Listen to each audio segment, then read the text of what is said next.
Do you think Gear 6 will be the next gen defining game as rumors suggest? That's what I think I had. Hold on, let me look. I felt like I was missing something. I think I did. I didn't scroll all the way back up. Here, let me open that up. I'm glad you brought that up. I felt like I was missing some articles. I missed a couple. And then here's some shit from like JG was talking about yesterday. Here, yeah, we bring that up. Let's talk about that.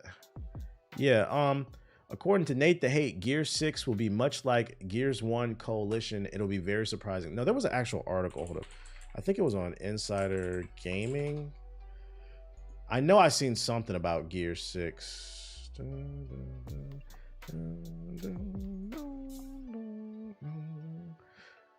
I guess not. Let's see. Let's type in Gears of War 6 and see what Gears so far.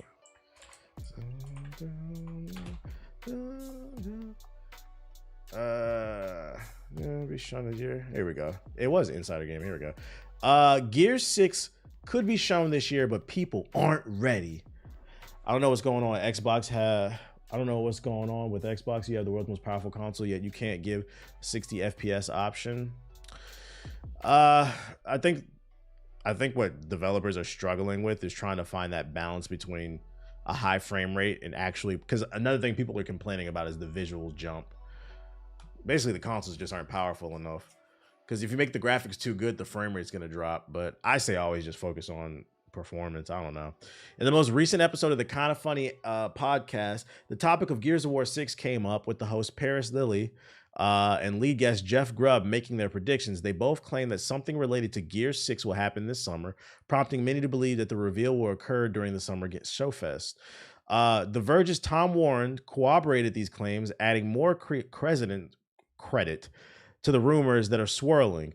It was claimed that the Coalition has been working on the next Gears of War game, widely assumed to be Gears 6 for at least a year. So there's likely that's all y'all been working on it for? So there's likely a good amount of meat on the bone to reveal something during the Xbox Summer Showcase. No, diddy. Speaking in a cryptic post on Reset Era's forums, user Shinobi602 suggested that Gears 6 will boast mind-blowing visuals. This comment was made in response to users fawning over the screenshot of Hellblade 2. They went on to say, wait until you see Gears 6. People aren't really LOL. Is it because of the Series S? Yeah, I do think the Series S does hold back gaming because it's not as powerful as the Series X. And unfortunately, the Series S does hold back not just the Xbox, but the PS5. Because developers have to make sure that the game works on 3 platforms now. So really basically everybody's got an Xbox Series S and then if you have the 5 and the X, you have slightly enhanced like performance. Yeah, I would argue it probably is holding it back. There's no further substance to that line, but given that many believe Gears 6 will be true next-gen games, it would be understandably poised to flaunt the full processing power whatever hardware comes to next to the Xbox. I mean, I'm gonna be honest, like I don't really give a fuck about the graphics for Gears 6. In before Gear 6 is 30 FPS. Nah, Gear 6 will not be 30 FPS. I'd bet you 5 subs it will not be that. Just because, and that's not because I have any bias towards any platform, just because Gears has always ran at 60 FPS, it has to run buttery smooth. It's a game that requires, as someone who's like a hardcore Gears player, Gears requires you to have a buttery smooth frame rate so that people can wall bounce efficiently. I'm not saying it won't, I'm gonna give you 1%. I'm 99% sure that this game will run 60 FPS. If it doesn't, I'll give you that 1%. It gives me space to be wrong, but I would be shocked, basically. I would be shocked. Is going to be more gore and body discernments with God rays? Probably. I feel like this game will look identical to the last one, but like what he said, with some God rays, it'll probably be a little bit more bloodier. That's where like the extra visuals will be. But I don't think this game is going to run at 30 FPS. If you play Gears, you know, like they do prioritize performance. It doesn't make sense for it to run at 30 FPS. Me personally, I don't even understand why people are so upset about, because for those of you who didn't see, the Hellblade 2 is being confirmed to run 30 FPS on Xbox. I don't really see what the big deal is, because to be truth be told, I read that all the fights are one-on-one. There's not a lot of things going on screen. It's a very graphically intensive game. So that's a game that doesn't really need a high frame rate. I don't like... It'd be nice, but it doesn't need it. If you really want it, play it on PC. But if I had to take a wild guess, it's probably gonna be okay on Xbox. It's probably gonna be okay. But this does. Hopefully they do show this during the Summer's Games Fest though. I don't know, personally, lower FPS gives me a headache depending on the game. Look at you. You got spoiled. You got spoiled by this shit. Hide the money, y'all. Poor people around. Who cares? Fuck console. I'm not going to say that. I play most of my games on Xbox now. I'm poor now. Yeah, just play it on PC. I seen JG get butthurt about this shit right here. Most iconic video game characters according to a poll of 4,000 people. The source was BAFTA. Who's this? Supporting and celebrating talent in film, games, and television. Yeah, shout out to Black Panda. I'm not gonna go too hard on this, although not as. But he was saying the top 5 is ass, and I agree. At 15, Crash Bandicoot. I'm gonna let that rock. I would say Crash is iconic. He was PlayStation's first mascot, but me personally, I'm not a big Crash fan, but I understand. Solid Snake, you spelled it wrong. I'll give you that. That makes sense. Minecraft Steve, he should not be on the list. Minecraft is iconic, but Steve is not. Most people did not know who Steve was until Smash Bros. He's not iconic. Pikachu, I'd argue Pikachu should be higher. Arthur Morgan is from Red Dead, I believe. I could be biased. I'm not a Red Dead fan. But I'm gonna let that one rock. I know a lot of people love Red Dead. I'm gonna let that one rock. But I don't know about but even still, I don't no. I might have to argue Arthur Morgan shouldn't be on the list. Nah, Red Dead is a good game and it's popular. But when we're talking about iconic, so let's just, cause this is my opinion. Iconic is everybody in the chat. We going on a field trip, right? We're going to Times Square, 42nd Street. New York City, and you know where they drop the ball and there's all the signs, all the ads everywhere. On the ads, you see a picture of Pikachu. Each and every one of us would point to that sign and say, hey, that's Pikachu. Hey, that's Mario. I don't think people would say that about Arthur Morgan. Gamers, but he's not iconic. Nah, I don't know about that. Same goes, and I like Baldur's Gate. I'm not gonna lie. I like Baldur's Gate, but Shadowheart is not iconic. Nah. Kratos, that's a 50-50. We'll put him in. We'll let him rock. We'll let Kratos rock. I think most. I don't want to say most. I think a lot of people. I think more people would know who Kratos is than Arthur Morgan and Shadowheart. I'll say that much. We'll rock with Kratos. Master Chief is iconic. Whether you like video games, whether you like Halo or not, he is iconic. We'll let him rock. Link is definitely iconic. Pac-Man is iconic. Sackboy, fuck no. Would you put Joel or Ellie as iconic? No. If they have the potential to be iconic, and I'll say this why, and you know, I hate even saying that because I'm so sick and tired of fucking The Last of Us. But the reason I say Joel and Ellie have the potential to be iconic, because not only is it a beloved video game, but the TV show did really well. And if they do like 2 more seasons that do really well, I think they could cross over to being iconic, because then they've crossed over into that mainstream of people who don't play games. So I think they have the potential, but they're not there yet. I think more people would know young Kratos than old. Yeah, it would be younger one. Yeah. Link, yes. Pac-Man, yes. Sackboy, fuck no. No, this is 100%. Like if you want to argue Arthur Morgan and Shadowheart, maybe more Arthur Morgan. I'll let you argue it. Sackboy, I'm not even gonna let you argue this. No, he's not iconic at all. I'd argue he's not even popular. He was popular during the PS3, maybe the 4 era, but damn sure not iconic. Sonic is iconic. As much as we clown him and how most of his games are fucking ass, Sonic is iconic. Agent 47 absolutely should not be on this list. No, Agent 47 should not be on this. He's not iconic, no. Bald-headed white guy. No, you got to stop hating on Sonic, fam. Who's hating? I said he's iconic. Do you listen, Dust? I gave him his clout, especially with the movies. He's 100% iconic. Mario, absolutely. Wait, what? Hey, yo, I didn't even, I just saved this to talk about it. I didn't even read the list, bro. Lara Croft is number 1. Yeah, this list is a joke. Mario should be number 1. Mario should be number 1, and I could argue probably Pikachu should be number 2. Number 3, probably Link. We can make the Nintendo jokes all we want. Nintendo got iconic characters. I'd argue that should be the top 3. But Lara Croft, if you put her on this list, I would say she was iconic in the 90s, early 2000s. Not anymore. Like, she doesn't really, I'd put her in the back of the list. Like, you could take Steve off if you want. You could take Shadowheart and Arthur Morgan and put Lara Croft there. But she's definitely not the most iconic character ever. The only reason I'm not going to get mad at this list is because they only polled 4,000 people. Gamers make up millions upon millions of people on Earth. This is not a good data set. This doesn't represent anything, so don't get your panties in a bunch. But this list, I'm not going to lie, is awful. Ryu? You could make an argue for Ryu. Like, you could take Agent out of this, put Ryu in there. Ryu is iconic, I think. But this New Age list. Jin? Nah, I don't think Jin is iconic. No. If you're gonna pick somebody from Tekken who's iconic, I would say Hahachi. But even still, that's like debatable. If we're gonna pick a fighting game, it's 100% Ryu is iconic. Chun-Li, she's a tier below Ryu, but like if I had to pick one, it'd be Ryu. Scorpion's iconic. Scorpion and Sub-Zero is iconic. They have that. Everybody knows who they are. I would put both of them on the list. King, I wouldn't say King is iconic. No. Kin's a better choice than Chun.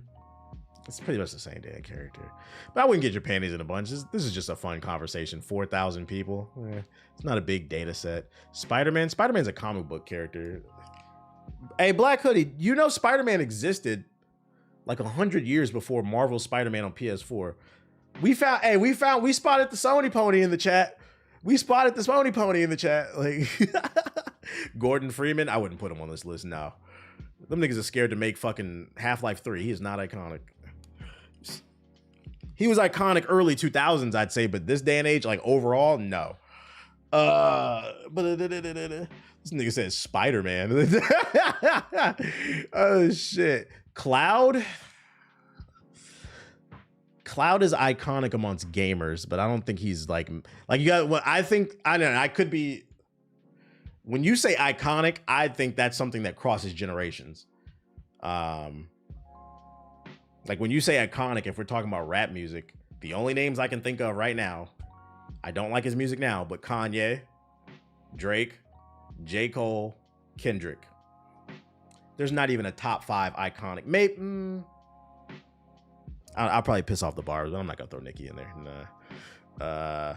Lil Wayne. Well, I'm talking about of the current generation. Lil Wayne was of the previous generation. If you want to throw Nicki in there, you can. I wouldn't, but you can if you want to.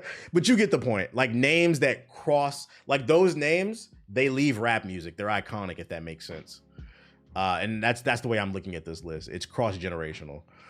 You said Sexy Red? Yeah, all right, bro. Hellcats, SRTs. Nigga said Future. Let's get off this list. Y'all biases is crazy. Fucking crazy. Oh, and then State of Decay is supposed to be... I can't get into this game. Honey Cocaine. Shut the fuck up. This nigga said, what happened to Honey Cocaine? What happened to her? State of Decay 3Ts is supposed to happen at the showcase too. This nigga said Honey Cocaine. Honey Cocaine dropped one of the worst bars I've ever heard in my life. I ain't wore them J's since the 6th grade. Was that like an insult or something? Like, what the fuck? She became an OnlyFans girl? Is that true or are you making a joke? What else I got for you? Saga Emerald. I ain't heard that name in years. I remember she was Tyga's right-hand man. I remember she was Tyga's right-hand man, like his protege. They rapped exactly the same, and then I remember her tour bus got shot up and she quit rap. She's like, y'all niggas tripping. I don't blame her.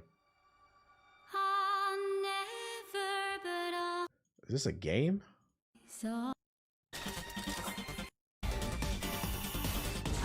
It seems all that for another fucking turn-based JRPG.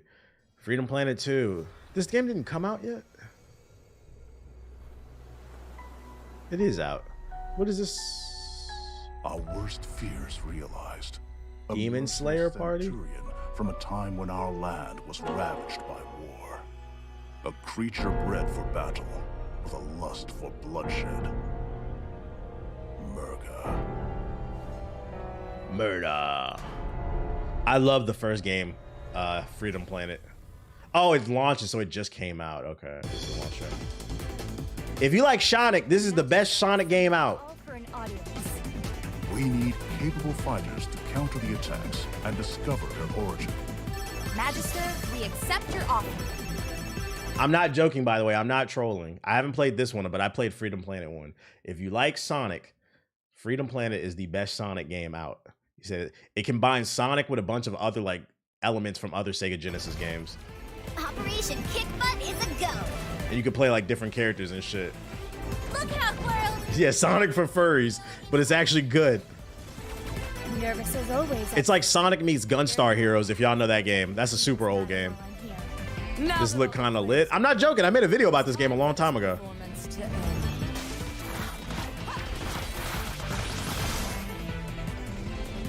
Sonic.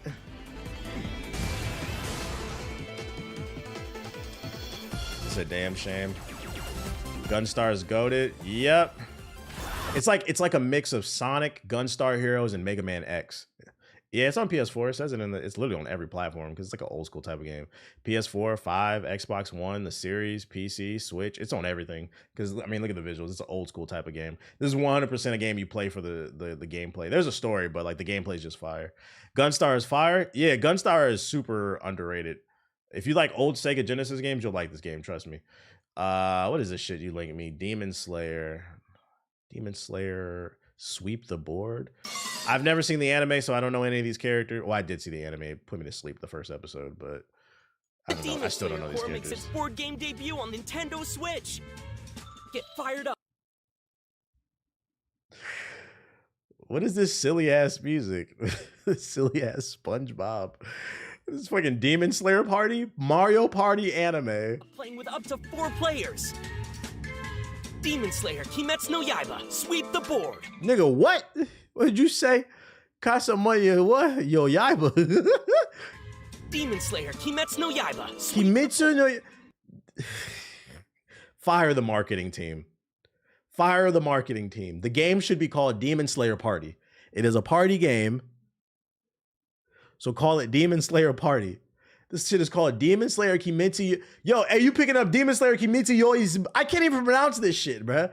Fire the marketing team, bruh. First, select your Demon Slayer character. That's in Japanese. That's not an excuse. They literally have entire teams for porting games over to the West. And they changed. Okay, so there's a lot of games in America that are called something completely different in Europe. It's called something completely different in Australia and Japan. That's not an excuse. They just said, this is an example of what I mean when I say the anime gamers are bottom of the barrel. They're right there with like sports gamers. They just take anything. They have entire teams dedicated to translating shit. They could have easily changed the name. Even all of the Hashira are here. Start your mission and aim to be the strongest Demon Slayer swordsman on Banjo-Kazooie ass music. Suzumi Mansion, Mount Naragumo, and the Mugen Train. Mount Munagumo. Kimetsu no Yaiba. Roll the dice. This is what y'all want, right? And head for the destination marked by Kasugai Pro. Climb the course ranks by collecting rank points as you work your way to the destination. Different kinds of events occur depending on which space you land on. Shuichi, you're such a good kid. This makes me not want to watch the anime. Other Demon Slayer swordsmen can even join your team. Suigi. Tanjiro? Strategize by using items to your advantage. This isn't Mario Party. This is Mario Kickback. And pave the way to victory. Once every player has rolled the dice, it's time to test your skills in the minigames. Compete with each other in all kinds of minigames. This is crazy. Demons appear at They said, y'all tired of 3D arena brawlers? I got something for you. Something even lazier. Mini games. night. But don't worry. Nezuko can accompany you too. Band together and use your Like, what's so hard about creating an action adventure RPG set in a famous anime, that's like a spin-off story. Like, and don't tell me they can't do it, because I'm gonna give you an example, right? Think about all the Naruto movies, or think of any anime that has Your resub is cool. spin-off but honestly, OVAs. I there's think that's what they're only one called. Ideology I resubscribe Shout out to to, Eastside and with the that sub. is Appreciate it. DBZ. Think about all the animes that have spin-off OVA movies where it ties into the main story. Sometimes it doesn't, but it's in the same universe. They could do the same exact thing for video games. Why can you not tell an original story that adds more value, more depth, more interesting things to the characters? And oh, I know why. Because that takes effort. You said you're using common sense. Didn't One Piece do that? That One Piece game fucking sucks, bruh. What was that? That dumb diddy gum ass open. It was an open world game. It was an open world button masher. I'm talking about a real RPG with some depth. I'm talking about like some Dragon Dogma, Mass Effect shit, like where there's systems at play, not a open world.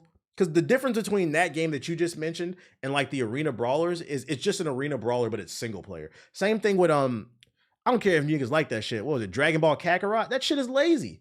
You're retelling the same story. The only difference is it's now no longer a multiplayer 3D arena brawler. It's now a single player. Like, stop. On to face off against the more powerful demons. Because the anime niggas get what they deserve, bruh. It's finally time for the results. Who will take Fuck the an action adventure game. Let's make this nigga jump rope. strongest demon slayer?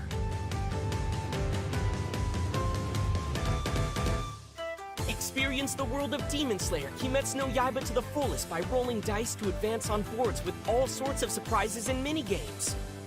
Shout out to Demon that Slayer, nigga in the Kimetsu chat no for Yaiba, resubscribing. sweep the board. It's rough out Coming here. to Nintendo so you Switch a on real April ass nigga 26th, for that, my nigga. 2024.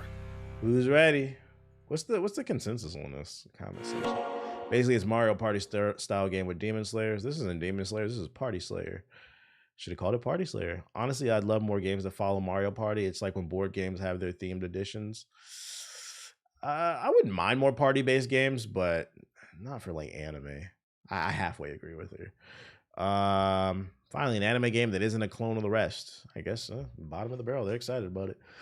This is for the people who like the Final Fantasy VII minigames. Yeah, possibly. Even with Sea of Flint, Treasure of Oblivion preview. Wait, let's watch the trailer Product first. not yet rated. Didn't Naruto have an RPG? Yes, in the early days. You weren't alive yet, Ronan. It was like on GameCube and shit. You were still a fetus.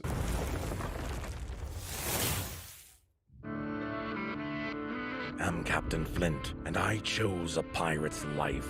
Once again, wealth. No, not Flint, Michigan, like Flintlock rifle. Oh my god. A good sacking plan is always the best way to recruit good sea dogs. He still is a This whole fetus. city was full of treasures and just waiting to be looted. I had it all together on land, then at sea. Obviously, nothing went as planned. You gonna get some gameplay? Maybe we should have watched the preview. Oh my god. This isn't Baldur's Gate 3. This is fucking Booty's Gate 3. Fucking. Who wants to play a turn-based pirate game? Like, is the skill tree for a pirate interesting enough to do a turn-based RPG? Like, imagine an RPG where all you can do is get drunk, shoot a pistol, a blunderbuss, and punch. There's no abilities in this. Like, what's the passive? Being sober? What you huffing and puffing about, sir?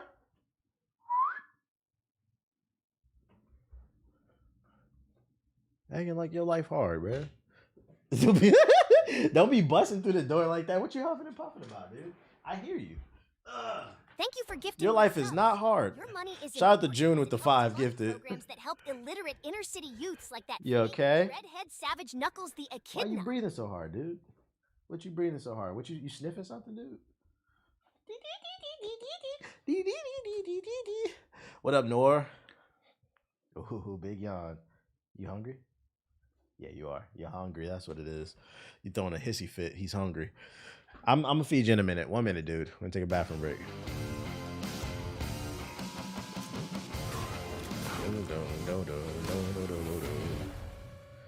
Okay. Now that we know it is a turn-based game, I have zero interest in watching the preview. I don't want to play a turn-based pirate game. Huffing and puffing with no bills to. Yeah, I hear him out. I hear him outside the door. All right, niggas. What's your beef? Sure would be nice if my dad talked to me. Strands, a major part of your adventure will be doing battle with the 9 massive bosses that wander freely throughout parts of the world. In my time My exploring Illinois is the the same magical way. land of the Enclave, Sure could I use some encountered attention. a handful of these formidable monstrosities, which ranged from a robotic bipedal summoner who used his magical For staff. those who missed the stream the other day, Eternal Strands is the new action RPG game from a new studio. I forgot the name of the studio, but this studio is made up of former industry veterans that made up BioWare, Ubisoft, and a couple other studios. So apparently this team is pretty talented. Cover the world in fire to a flying dragon who oppressively hunted me from the skies above. Continuing our month-long coverage of Eternal Strands as part of IGN First, Oh, they got the exclusive info. How much they pay for today that? we'll be taking a look at one such oversized baddie, the Ark of the Forge. This game got a hammer baddies? wielding What an automaton arsenal. with a deep love of smelting puny weavers into piles of ash.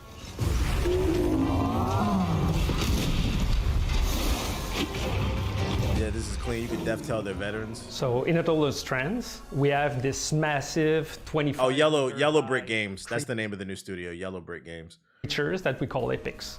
They roam around the world, and then it's for the players to engage with them or not, but they are at the source of every power, magical power you're gonna get in the game. It looks like Immortals Phoenix Rising. So today we're unveiling the Ark of the Forge, a huge towering construct of about 23 to 25 meters. It was built by the Enclave to be able to craft very huge structures. My biggest question about this game is the combat looks fun, but it looks like you're just in one big kind of biome, like an arena, and you just fight is it a? I would like to. Is this a boss rush game, or is there actual like adventure to it? That's what I'm confused about. I feel like it might get a little boring if there's just like 3 or 4 bosses to fight and like that's it. Easily. He is a blacksmith at heart. That's why Why he say it like that? Y'all heard that? He a black. Why he say it like that? he is a blacksmith at heart. He's a DUI Smith. DEI Smith. Why He has a black? giant, flaming hammer blackie. just to be able to help that society to evolve. Yeah, I know it's his accent. I'm just fucking And around. it's like the 2/3 mark in the game, deep black. inside the You're black forge too. of, like in the underground of the Enclave Society.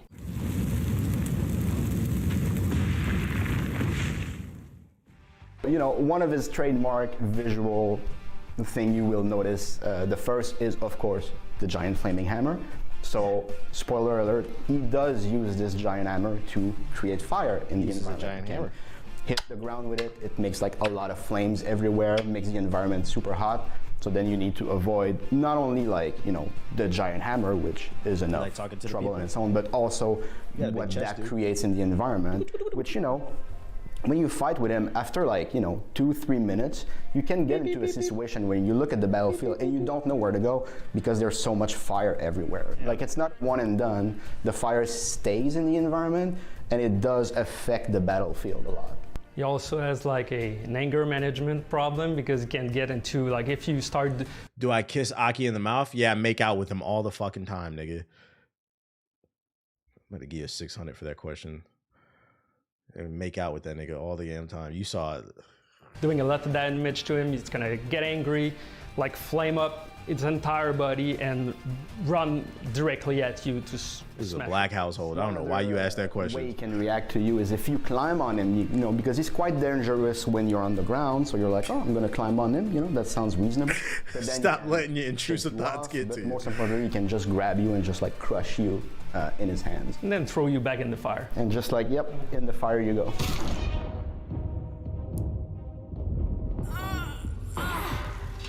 The location at which you fight the Ark of the Forge is also important because they're going to be roaming around. There's like people in the background. I feel like they told you, yeah, make sure you like you're doing something while we're filming this. that we have in a game.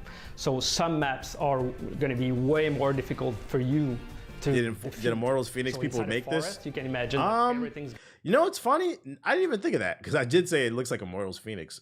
Yeah, this new studio is made up of people from BioWare and Ubisoft, so that maybe some people who worked on Immortals worked on this game, and that explains the art style. That might make sense. Going to become. I mean, that does make sense why it might be like that, but I don't know if they did. Caves, then that might be a little bit easier. The weather also in Back Enclave shots. is kind of all chaotic, so sometimes you have big shift of weather. So if you can manage to fight or encounter the Arc of the Forge when there's a Spiritual big successor. flash freeze. Nah, it's not a spiritual successor because Immortals Phoenix was just as much an action. It was an adventure puzzle game just as much as it was an action game. This looks like more of a straight up. This looks like Dragon's Dogma minus the adventure. Full of snow, you might have a better chance to defeat it. So as Fred mentioned, it's really good for you as a player to engage with the Arc of the Forge during a flash freeze because everything is cold, so it lessens its power. However, we also have droughts in the game, which has the opposite effect where everything becomes hotter. So the air in the level will actually get to a higher temperature easier, which that is not to your advantage. So maybe if you're not geared for the fight and you're in a drought and you see a fire creature in the level, maybe you should reconsider. So the Arc of the Forge, as you can guess, is a fire-based creature. So once you defeat him, you will be able to get a firepower thread. Oh, that's cool. It rewards you with able stuff. to use in your own toolkit. And we try to keep like a link between what the player gets and what the epic uses, so you'll be able to understand what you just gained from it.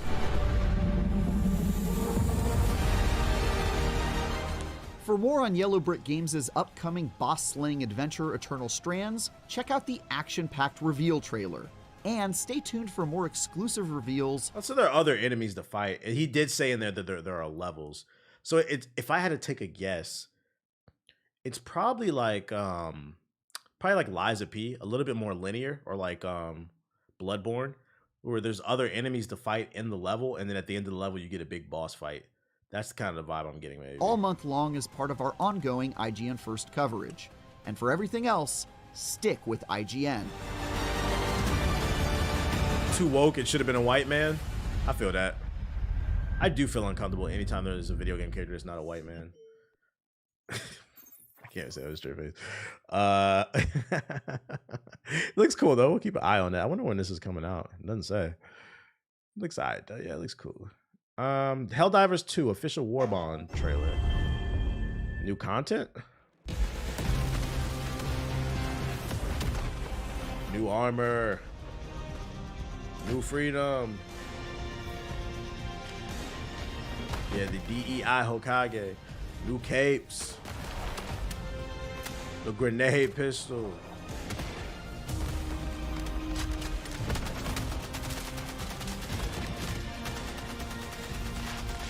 New weapons. Will any of them be good though?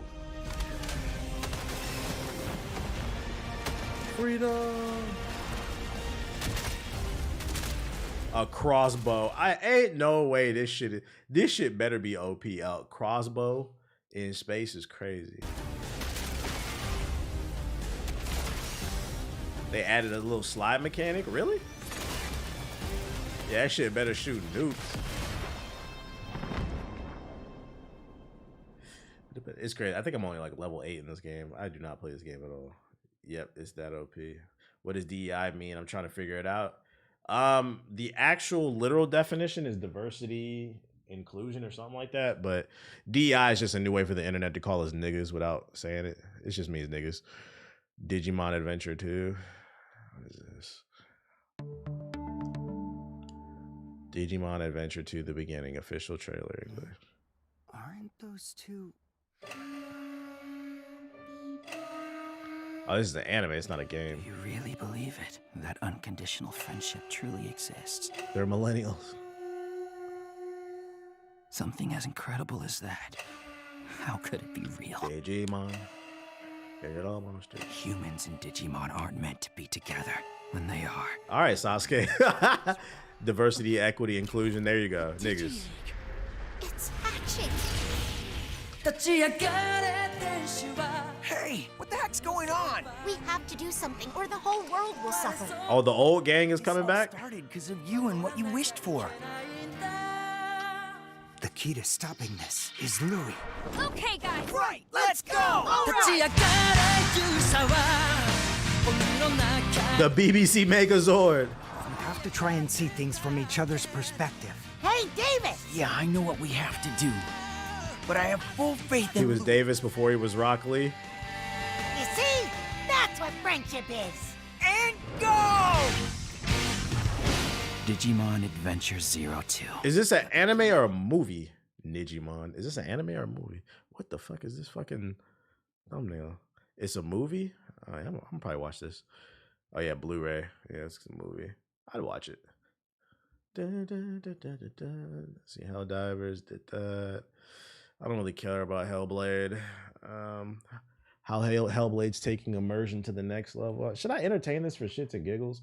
Hellblade 2 is shaping up to be another beautiful nightmare. Xenosaga Saga's combat looks beautiful. For shits and giggles, I'll watch the preview. I'll watch it. Maybe it'll change my mind. Who's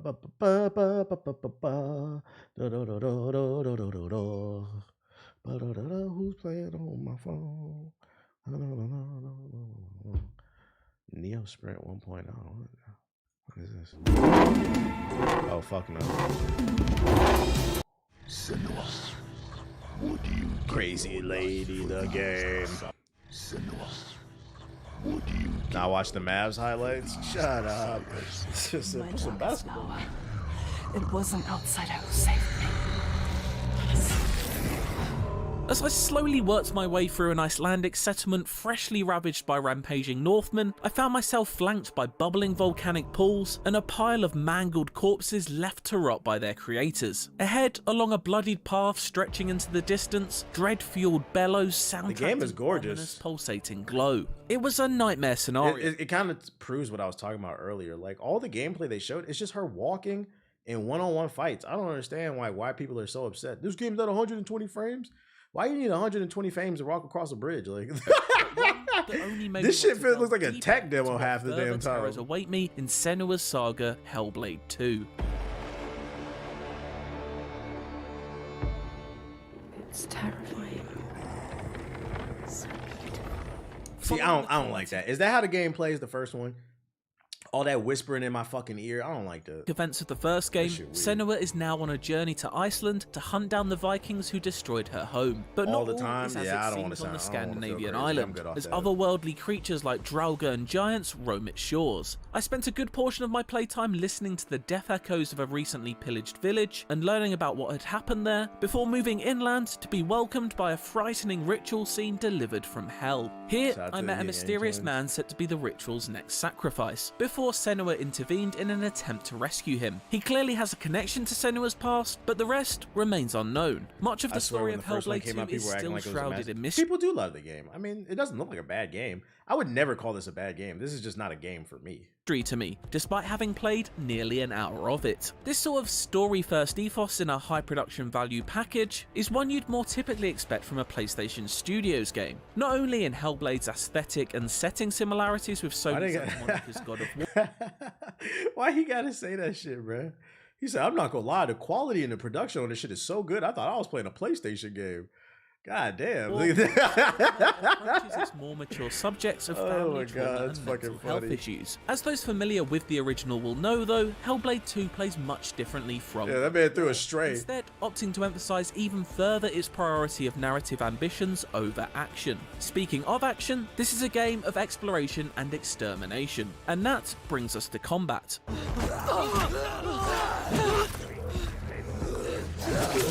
Encounters may seem familiar at first. Is they it still Microsoft take place exclusive? in It walled-off is. arenas and demand every enemy be defeated before progressing on. But there are damn, those tangible visuals look differences crazy. to be found as well. Each swing of the sword comes with a You know what it is? It's the gameplay that, it's already like the talking stuff in your ear that annoyed me. But the gameplay is like, because I'm a gameplay first, it never sold me. It reminds me a lot of that iOS game that was popular like 10 years ago that Epic Games made. Y'all know what I'm talking about? The one where you would have to like swipe the screen and like duck under, and then like everybody copied that shit. I feel like this is like that game with better graphics. So I was never sold. Infinity Blade, yeah, it reminds me a lot of Infinity Blade. And I'm like, I don't know, like I don't want to pay $60-$70 to play Infinity Blade in 4K.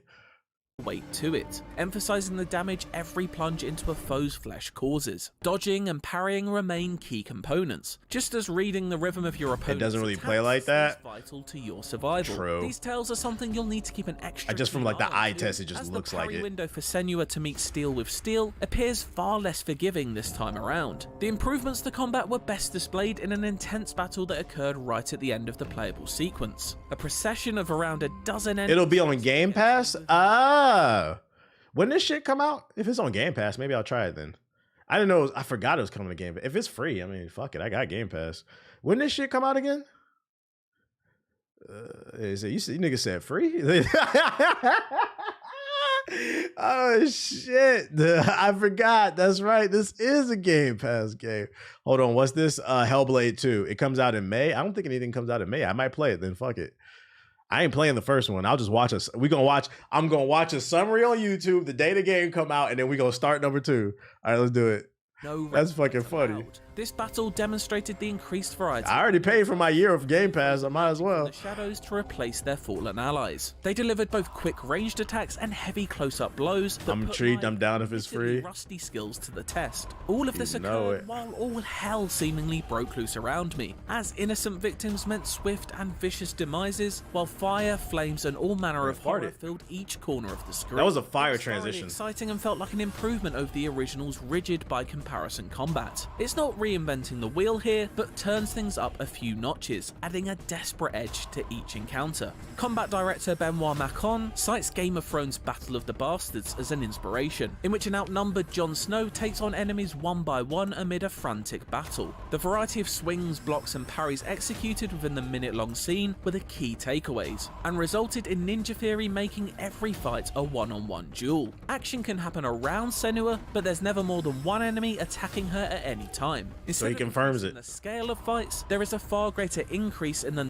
Like, it sucks that it's locked at 30 FPS on Xbox, but he just confirmed you are never doing anything more than a 1v1, and the camera is fixed on the action. Like, it doesn't need to be that damn smooth. Like, they're going for the cinematic number of different combat animations. I saw many varied brutal sword swings, and you're not going to need crazy reflexes, it sounds like. Of encounters, each performed with believable weight and purpose. This combat approach, along with the environment, story, and visual design, immersed Power of Unreal into Senua's struggle. Unsurprisingly, yeah, no back shots. This focus on the cinematic performance capture has been used for each and every battle maneuver, resulting in what feels like a real step up when compared to the first game. Nothing illustrates this quite like the fact that it took around 70 hours to record all of Hellblade 2's combat moves in a large purpose-built motion capture stage at Ninja Theory Studio. The original Hellblade's combat performance capture, on the other hand, was recorded in just 2 days in a small boardroom, where if a sword was swung too high, it would hit the ceiling. The extra time taken and effort put in really shows, with fights seamlessly flowing as each enemy is dispatched in a different manner from the one before it. Outside of combat, puzzles will She looks like she's always struggling. I mean, the game's literally about mental health, so I mean, that makes sense. Also be largely familiar. Shut the Euro Mechi with the sub. I can afford a retwist for my locks. It's happening again. It's him. There. He is dying again. As I tried to leave the battle-torn village, I was met with a swirling vortex of bones and limbs, emitting an unwelcoming red light. In order to remove this barrier, I'd need to find 3 runic shapes in the world, which required a reasonable level of Off-topic, do you think this year's lineup of games could be better than... By no means... I don't think it'll be better. I don't think it'll be worse. Like, this year, I think it's just an average year for game releases. This fall is kind of weak, but I don't think it'll be better. Last year was crazy. Like, this fall, the only thing that's been confirmed to be coming out is Star Wars Outlaws. Between, like, all the bangers have already came out. Helldivers 2, Tekken 8, and Rise of Ronin and Dragon's Dogma 2. After that, you got this in May. At the end of April, you have Stellar Blade. Then after that, Star Wars Outlaws. You got the Elden Ring DLC. Just a lot of just good games, I think. It's a lot of good games coming out this year, but I don't think you're going to see a lot of, like... Oh, yeah, Wukong in August. I don't think you're going to see anything, like, revolutionary. Just like, I feel like there's going to be a lot of solid 8s this year. Overly challenging. I'm playing probably Dragon's Dogma 2 tonight. Help but feel I'd done a few too many times already in the original. I hope these challenges... But there's nothing wrong with that. ...as the adventure moves on. It's an adventure whose cinematic aspirations can be felt in every frame, in part thanks to an anamorphic cinema lens attached to the in-game camera. Final Fantasy Rebirth came out already too? I forgot about that, yeah. Along rugged Scandinavian coastlines in Ingmar Bergman's The Seventh Seal, and the bold flashes of otherworldly colour synonymous with Dario Argento movies can be observed. But by far the most tangible touchstone is the films of Robert Eggers. Hellblade infuses the mythic Norse setting of the Northmen with the murmuring dread that serves as the undercurrent to the Witcher's folk horror. It's not all horror in this world though, with plenty of room left for wonder too. An example of this is a new type of puzzle that emerges in these lands more organically. A rock may appear as a face when viewed from a certain angle. You're not hyped for Indiana Jones? No. To reveal a new path. At the end of this path sits a tree that rewards you with extra story details. This sort of trick of the eye environmental puzzle only helps you embed yourself into the world. Indiana Jones just sounds like a headache to me. Like the graphics look nice, but like the meat and potatoes of Indiana Jones will be exploring, fighting, and puzzles, but it's all in first person. And I'll be honest, I do not want to do Indiana Jones level puzzles in first person. It's going to be some shit super obvious. It's going to be behind me, but I don't even know because it's first person and my scope is really limited. There's no environmental clues. I just feel like that game's going to give me a headache. That's a game I'll play if there's nothing else to play at the time. Even further. Talking of Senua's mind, not Naruto, we can't not touch on Melina Jurgen's impressive performance as the protagonist. There's something here. I need to find out what it is. In many ways, it is key to the immersion, demonstrated in how the camera finds every opportunity to close in on her. It's all a credit to the top-tier performance capture technology and Jurgen's wildly expressive eyes and subtle facial twitches. That face regularly looks set to burst with fear, something the psychosis-induced voices of the Furies residing in her head only add to. Perpetually chattering voices can be annoying in games, and if done poorly here, could easily result in a laughable imitation of the many shades of Smeagol. Really. But it's to its credit that Hellblade's I need to beat Dragon's Dogma. Screams never irritate. Because I need to beat Rise of Ronin, and I need to beat Final Fantasy, and then I gotta beat Stella's Blade. Top-tier sound design that, much like in the first game, really comes to life when played with headphones, allowing for the binaural audio recordings to surround your head like it's in the center of a whirlpool. This is our quest. This is our destiny. All of this focus on presentation and story does run the risk of Senua's. You gotta beat Bloodborne. Not always. No, thank you. I don't want to beat Bloodborne. I'm good at that. I don't play games that run at 12 frames per second, which is so interesting to me that like niggas will tweet, I love Bloodborne, and then in the very next tweet, Hellblade 2 is trash because it runs at 30 frames. Last time I checked, Bloodborne didn't even run at 30 frames. And I already know that was on the PS4. That was on the PS4. Oh, I thought the PS4 was a powerful piece of hardware. That's why you niggas don't want to give it up and get a PS5. Oh, which one is it? It's being the focus, and ultimately feeling a little one note. This is certainly a criticism that can be fairly leveled at its predecessor, and from the 45 minutes I've played of Hellblade 2, it's not initially apparent that things have moved on a great deal since then. Puzzles and combat definitely feel more refined. I'd rather be deaf than listen to a Logic song. What does that got to do with anything? 2017, albeit with interesting new wrinkles. But that familiarity never diminished. Red Dead 2 was the best RPG ever, and it was 30 FPS. So good though. Its ambitious narrative and accomplished cinematic framing far outweigh whatever shortcomings may be hidden underneath, and the incredible technology powering its beautifully ugly world is a sight to behold. It's all shaping up to be another riveting, haunting, and uncompromisingly immersive nightmare of both Senua's and Ninja Theory's creation. Sounds like the story and the production's fire, but he did say that the combat kind of got tiring. Let me find out the game's a little boring. And one I can't wait to both enter and escape later this year. Doggy's #1. Doggy's gonna have For more on Hellblade 2 and everything else, stick with IGN. I've seen so many PS5 bundles at Costco's. I see PS5s everywhere. At this point, niggas just can't afford it, and that's okay. Just admit it. Doggy's #1. Doggy's gonna have some fun. All right, let's get on the game.